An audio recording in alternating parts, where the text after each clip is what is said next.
Stunning number. Last year, more than 93,000 people died from a drug overdose here in the United States, the most ever recorded in a single year. The DEA says fentanyl is a driving force in this sharp increase, and it's being mixed in with counterfeit pills. Tonight, an Eastern Kentucky mother is sharing her story of heartache after her son died from this very situation over the summer. As WKYT's Chad Hedrick explains, this is a crisis spreading throughout the Commonwealth and has police and recovery advocates on high alert. It's our top story at 6. Like any proud mom, when Missy Salyers talks about her children, her eyes glisten. I'm so proud of my kids. She treasures the time she spends with them and the memories that they've made. They were just always together.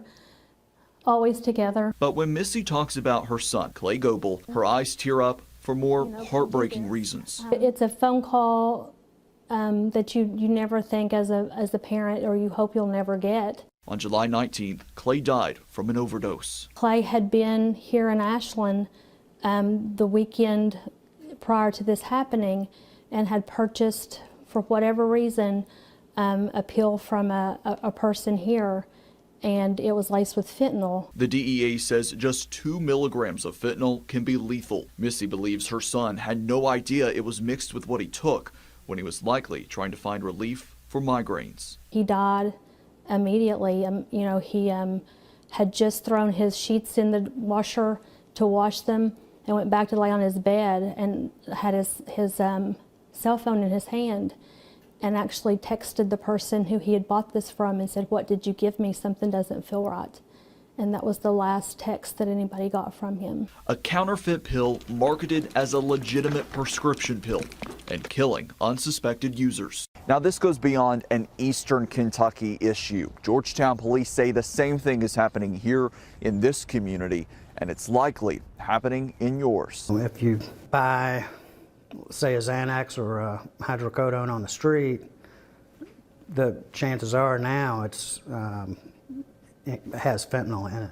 Corey Council is a recovery coach with Georgetown Police. His job is to follow up on overdose calls to help the patient find treatment. He says the calls this year have skyrocketed and the patients are getting younger. One 10-day period, we had 3 15-year-old females, non-fatal overdoses on Percocets. In Georgetown, they've responded to 165 overdoses this year alone, compared to just 78 in 2020. Most have been 26 to 35-year-olds, followed by the 18 to 25 age group. It's more of a poisoning than an overdose at that point, because if a kid thinks he's taking a Xanax to help with anxiety and it has fentanyl,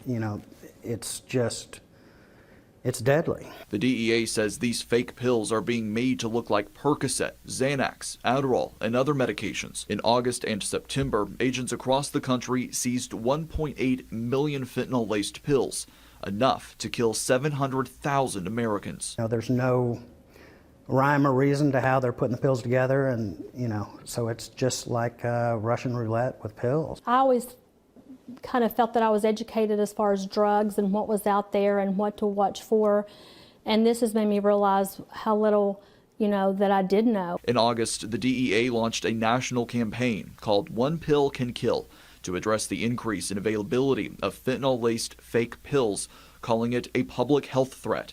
They also issued a public safety alert in late September. They're getting better in making them look just like the prescription one. A lot of officers have a book with them from the DEA that they can kind of compare it with. It's a danger that can happen to anyone. It's why Missy is sharing her grief, just hoping it can save a family from the tragedy hers has faced. It's really hard for me as a mom, to tell people how my son died, because the way he died doesn't define who he was.